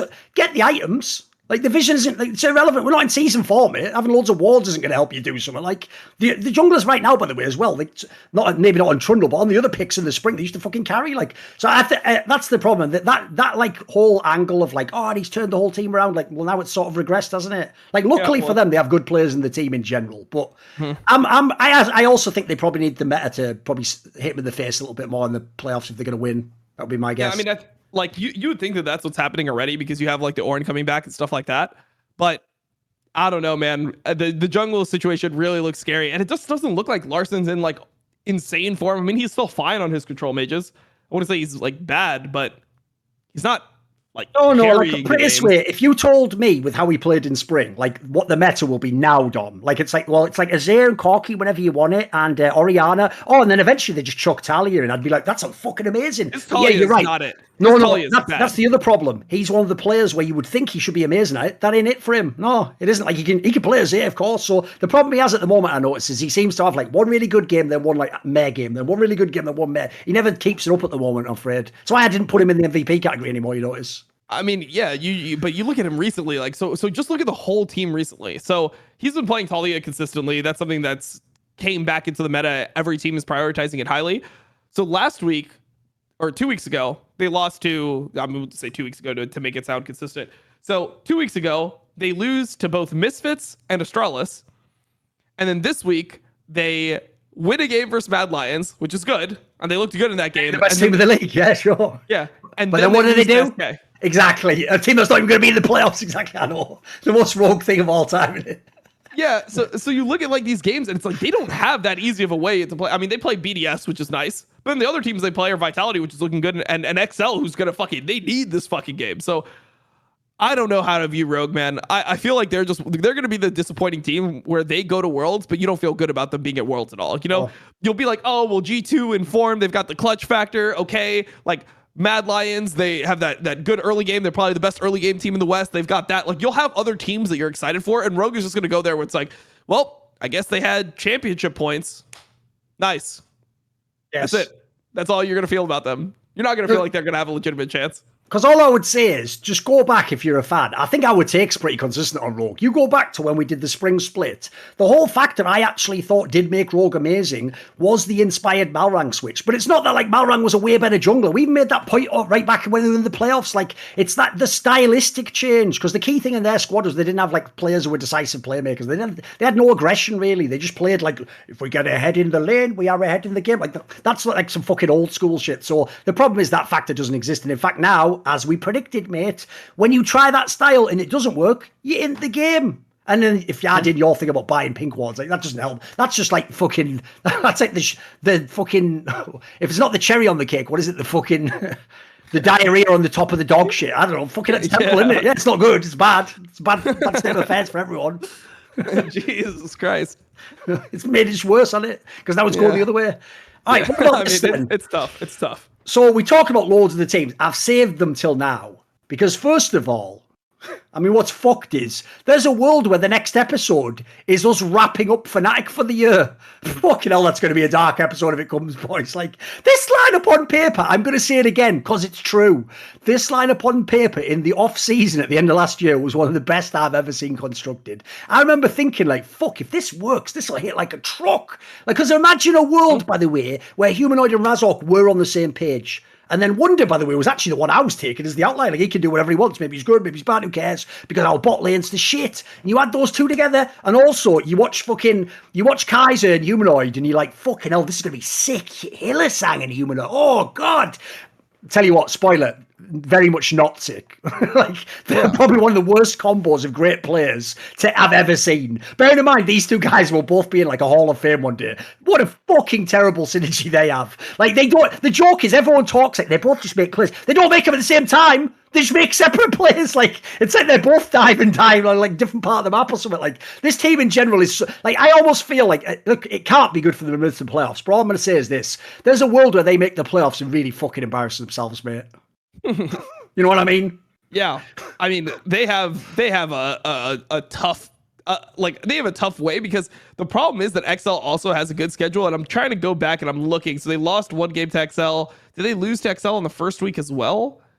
I'm trying to figure out what the head-to-head is between XL. Yeah, they're down in the head-to-head versus XL. So if they end up with 2 wins, they're fucked. Yes. Essentially, if XL and them both end up in 2 wins. The problem with this is like, come on, like Fnatic has one game that's like kind of hard. Fnatic plays against Astralis, and then they play against Vitality Misfits. You should be this lineup. This is like the opposite of Misfits, by the way. They have a super strong lineup on paper, but they have no identity and they don't play together at all. Like, they're literally just the opposite of Misfits. But come on, you got to be able to beat fucking Misfits. They have like Humanoid's contract is probably worth everyone on Misfits combined. Like that's what we're fucking dealing with here. So, man, it's actually sad that when you view them versus Astralis, them versus Vitality, them versus Misfits, you're like, are they even favored to win any of those games? Recently, who have they beaten? SK and BDS? That's it? Is that all they've beaten in the second half of the split so far? Fuck all. Yeah, there's an absolute fuck all, mate. That's fucked up. And I'll even say this as well. Like I'll give you an example. When they played G2 last, they were sort of in that game for most of the time. They had like a lead or whatever. But again, they never look like it. You can never trust this team at any point in the game, mate. No point in the game. Well, even if they're way ahead, they can lose, mate. They're terrible, I think. I mean, in fact, you know what? I'm going to even say that. Relative to the raw level of the players, they are terrible. You know what I mean? They're obviously not the worst team in LEC, but they're just terrible compared to what they could be. Oh, it's super. I mean, It's wild, isn't it? I would have even said that G2 compared to like what they were supposed to be in 2021 was terrible. It's like not going to Worlds with that roster, like that is a terrible result. Yes.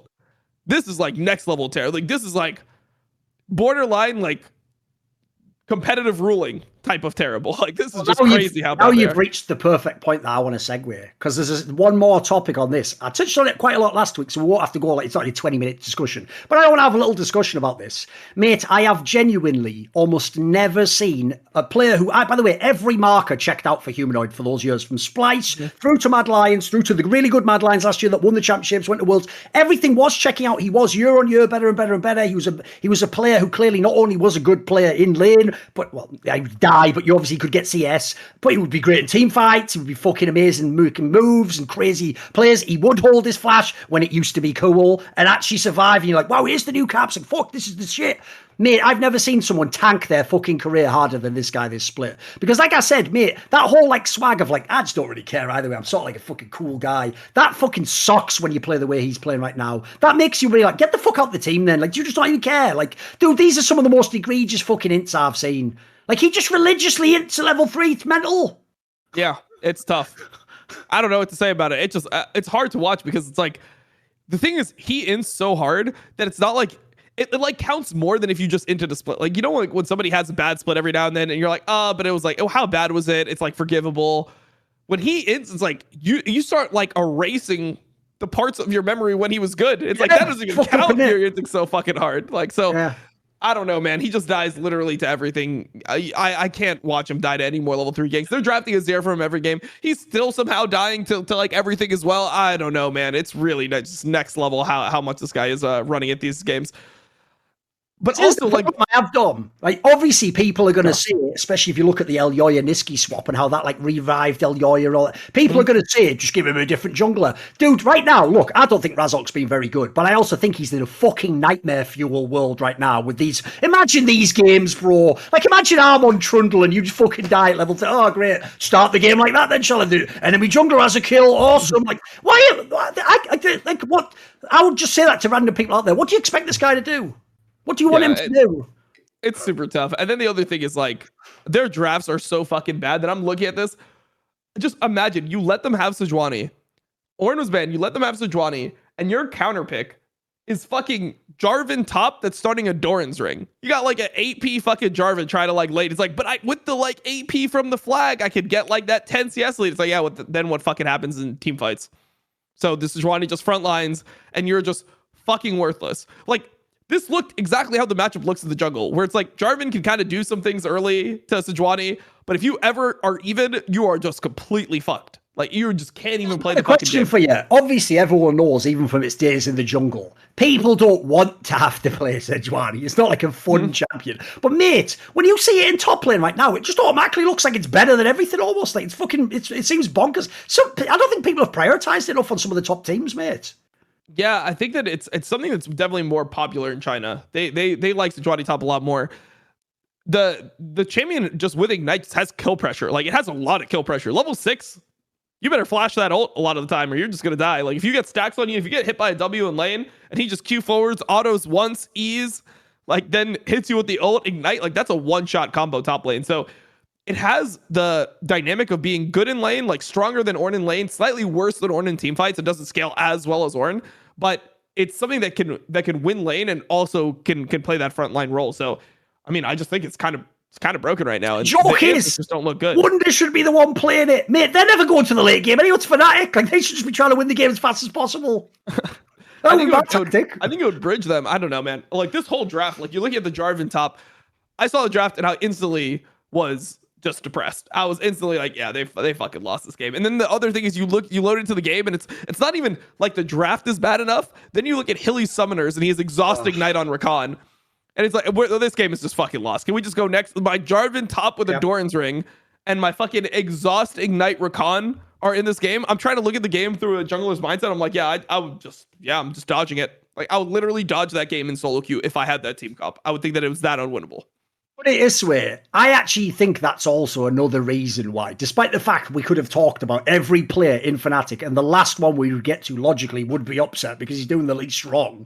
I know the reason I think why Fnatic fans even still hate on Upset. It's because they're using the fucked up logic that he's making Hylissang play like this. First of all, that just, I cannot possibly comprehend that could be the case. Not least because, by the way, boys, if you don't know, he used to fucking play with Ignar. Like, he's already played with a player like that and it worked. Then secondly, here's the other reason why.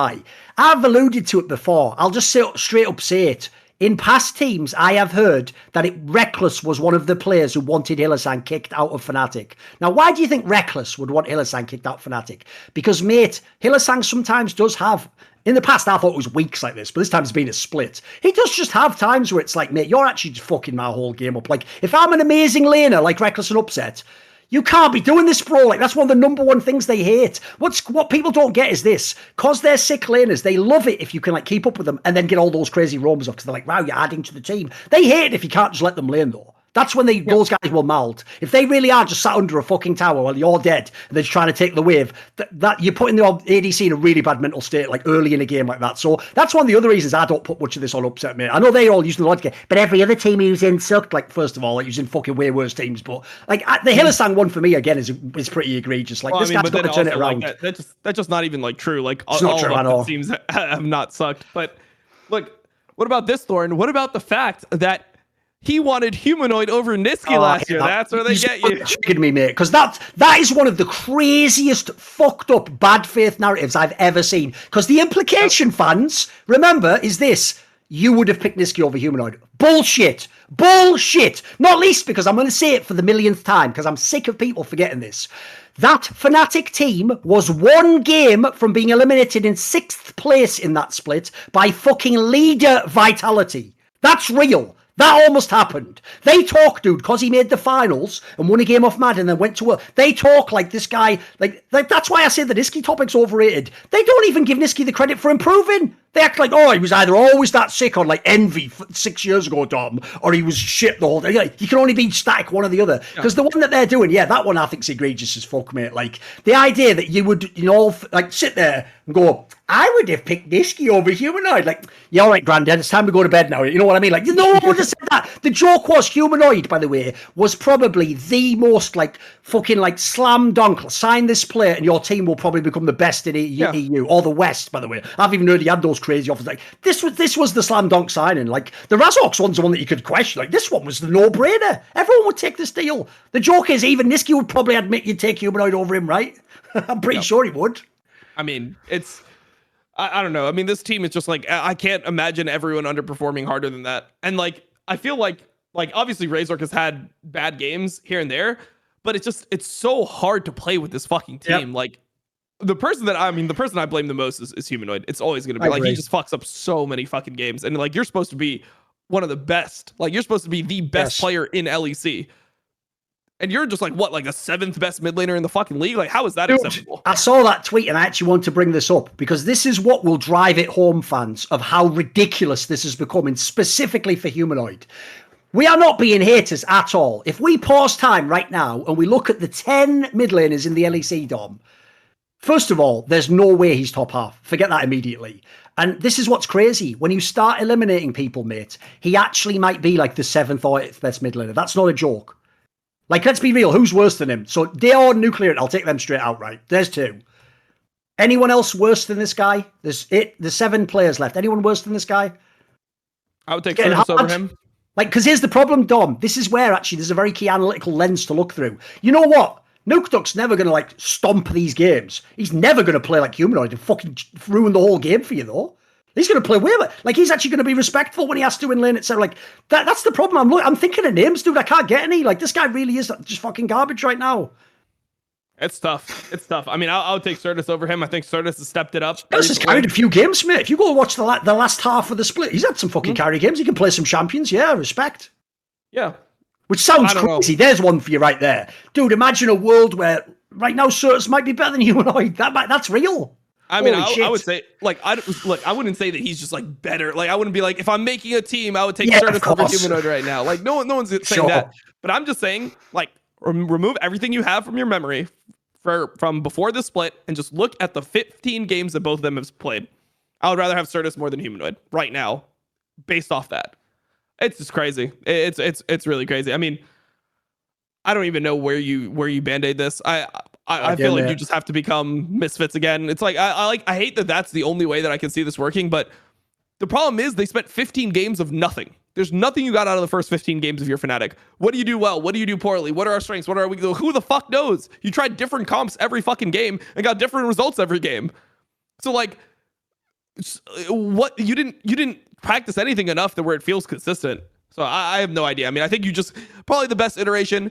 You ban Ornn from a lot of teams if you don't want to play yourself, or you draft it every game. You draft like Wonder for Gragas or something. Play team fighting jungler, Azir for humanoid, and just play some fucking thing bot lane that can maybe. I was just going to come to this, dude. Here's the real problem with this topic. I normally hate this. Like I said earlier, I hate the idea you take a player, who they are, and you tell them, just do this. But here's the problem. People are going to forget this, Dom. When Humanoid came into Splice in Season 9, that wasn't Mad Lions. That was when he was with all the veterans. Like, he was actually with the Astralis players, if people don't know, and fucking Norscarum when he still used to be around. Right, that was the team he was on. And on that team, by the way, if people don't know, this motherfucker was just a corky Azir player. That's what he would do. And here's the thing. Yes, he would die every now and then in lane, Dom. He wouldn't die like this. He didn't die like, I'm the king, give me everything. Oh, shit, I tripped over and spilled all the drinks. So this is my problem. I know it's fucked up because it essentially implies, by the way, I might not be able to keep this guy in the future and build around him. But if I want to win Worlds, go to Worlds and want a chance to win LEC, I'm sorry, I have to do the most disrespectful band-aid ever. I have to go to Humanoid and tell him this, mate. Your job now is not to die, and I want you to play Orianna and Azir every time possible. Because your job is let the other guys carry the game. Because the difference is, Dom, if that bot lane could ever actually get a fucking chance to carry a game, it could.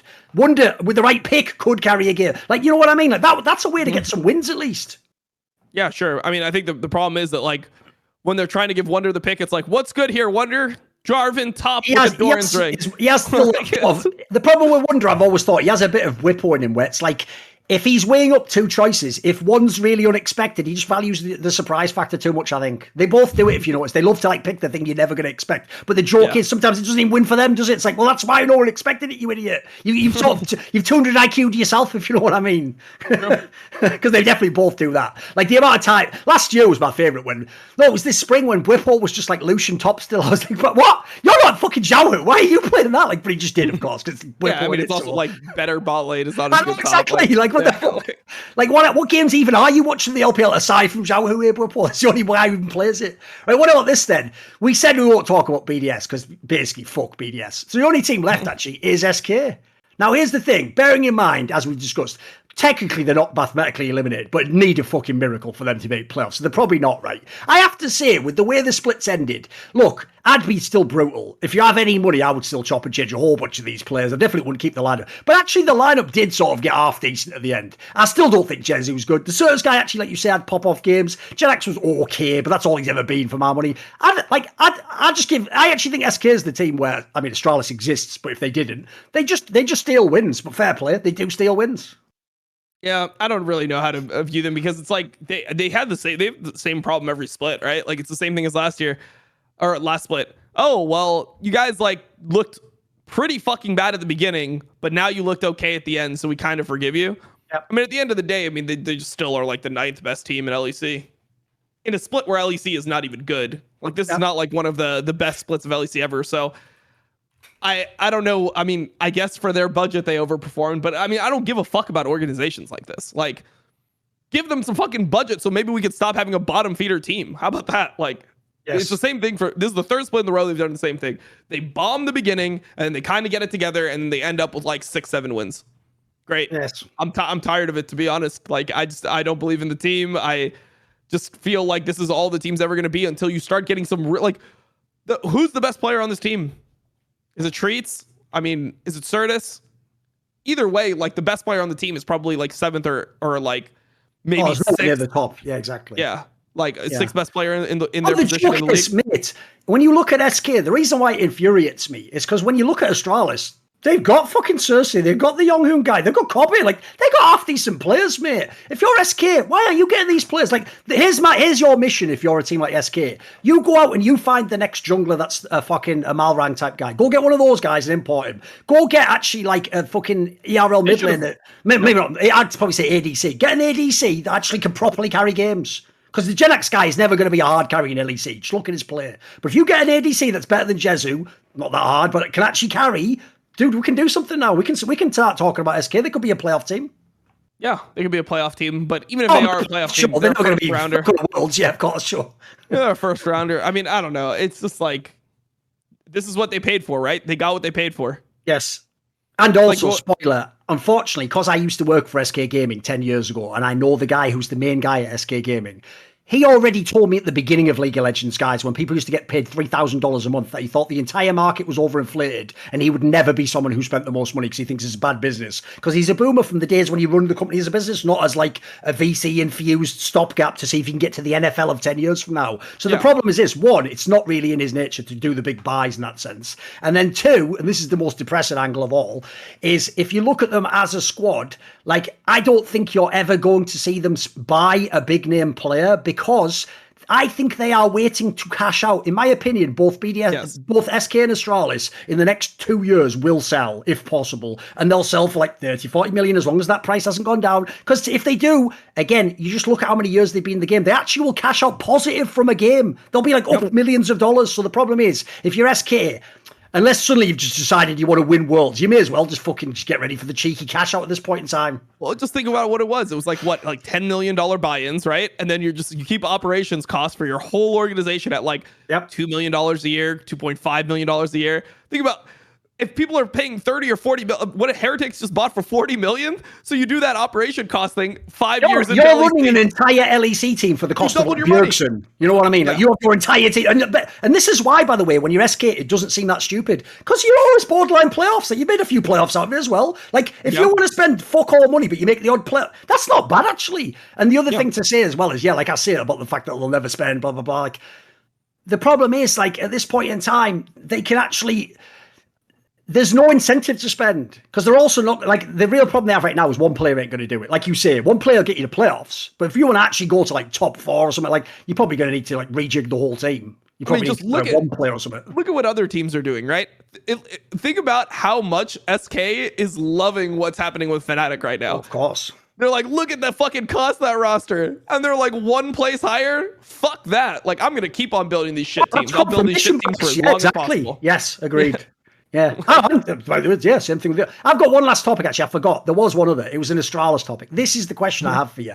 Because another thing that people on Reddit do every game of Astralis is everyone just comments because it's fucking obvious that Vizicachi is not a good laner. Spoiler, he hasn't even been playing for years. He was in a fucking... wasn't he in like the Hungarian ERL or something? Like, he wasn't even in like the real ones. By the way, we've also... tournament. I don't even know if it was an ERL. We've also got to please stop doing that, by the way. Please stop saying ERL like they're all equal.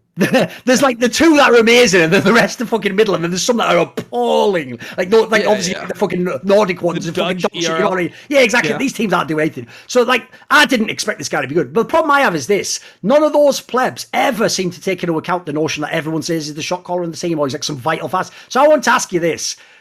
Is he at the point? Because my problem is this, right? Essentially, I think if you put in a better top laner, you would have had better top laning, but you wouldn't have won the same games if what they say is true. So where are you on that one? Like, can you, if you're in a bad team, can you have a player like that if it's a gamble and he's shit, but he does somehow shot call? Like, where do you come up on that dilemma? Because it's obviously a tough one, right?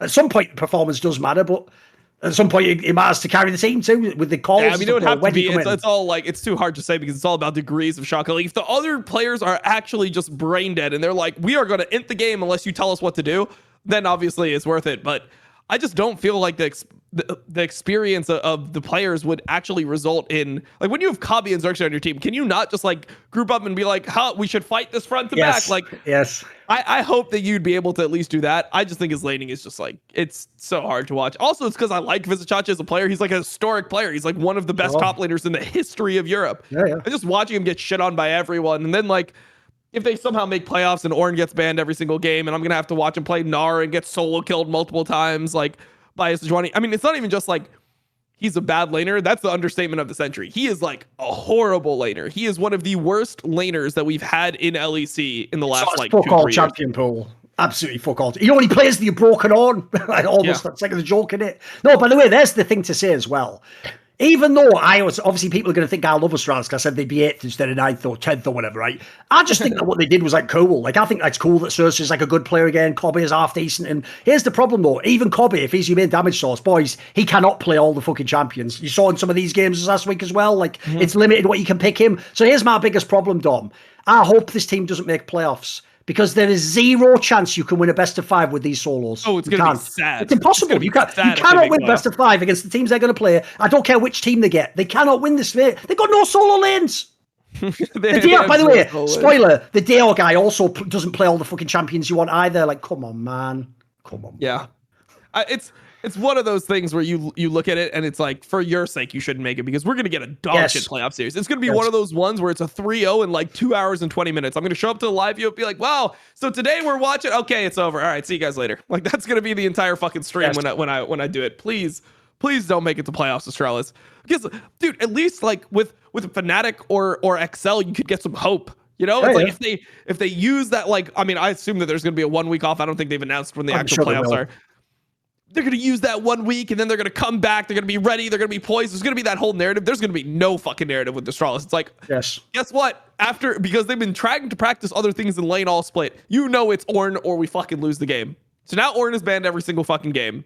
And now Vizicsacsi has to play his Sejuani. He has to play his GP. He has to play his Gnar. He's just going to get dicked by everyone. I mean, look at who he's going to play against. Like, even Finn will dick him at this point. Like, it's tough. It's tough. And actually, Finn wouldn't be somebody who he's playing against because if they make it, Finn probably won't make it. So he's going to be playing against somebody else. Like, I would take Irrelevant over him. I think Irrelevant is just a better version of Chachi right now in terms of playstyle. Who knows about the shot calling? I mean, I would assume that Chachi has more experience and he's able to say some things that Irrelevant doesn't. I don't know. I think in 2022, shot calling is pretty overrated unless your team is really terrible. The joke is, Irrelevant basically is the new fucking Vizicsacsi. Like, even if he does all this awesome shit, everyone just gives the credit to all the carries. He's playing a tank and fucking peeled in the team fight or whatever. The real ones know, but the real ones know. Yeah, exactly. That's the thing. It's like, at least he's winning over the people like me, like you, veteran, like the people that are going to be going and doing these talk shows to watch every fucking game are going to appreciate that motherfucker. So that's what I got to say at the end of this. Irrelevant, we appreciate you. Boom. That's it. And then in the same way as in the spring split, I actually thought, despite how shit BDS was then, you actually still had to at least give something to Syncroft. Like, he had some good early games. He was doing some... Mate, the problem with Astralis as well as this, mate, they're going to have a hard time keeping hold of fucking Cersei and Jonghu. Like, why wouldn't those players just go to other teams? Like, they're both good players, mate. Those players, by the way, look like they should be on playoff teams. They should be. Yeah. Xerxes really, like... He's had a resurgence. He actually had a pretty good resurgence, I will say, during the Immortals last year in summer. Like, that team wasn't doing anything either, but he was actually playing well in that split. That was like the Rumble split where Rumble Jungle was OP at the beginning. I thought he was having a good split there.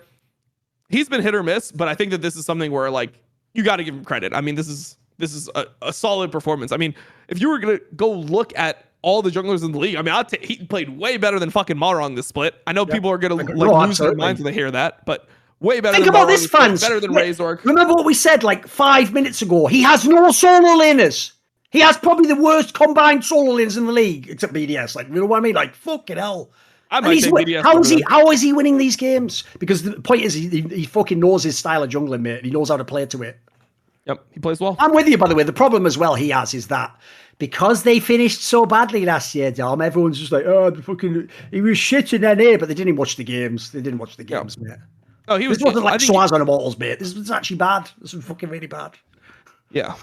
He was actually pretty good on Immortals summer last year. I mean, they made it to playoffs. And not just That's like true. playoffs, like 8 teams make it. They made it 6th place, and then they had the best of 5 versus TSM, and they were just worse than TSM. Like, the fuck with a fraction of the cost. It's the reason why Gayoto ended up getting a really good job afterwards. Is because that team ended up succeeding expectations. The thing that we talked about earlier. It's the difference between how a team performs and what your perception of their performance is going to be before the split. You attribute it to the coaching staff. Gyoto got the credit, went to TL, got a big contract. Well played to him. Indeed. Right, well, obviously in the next week, we're going to have a super week. So it's appropriate that the ending of this episode is super week.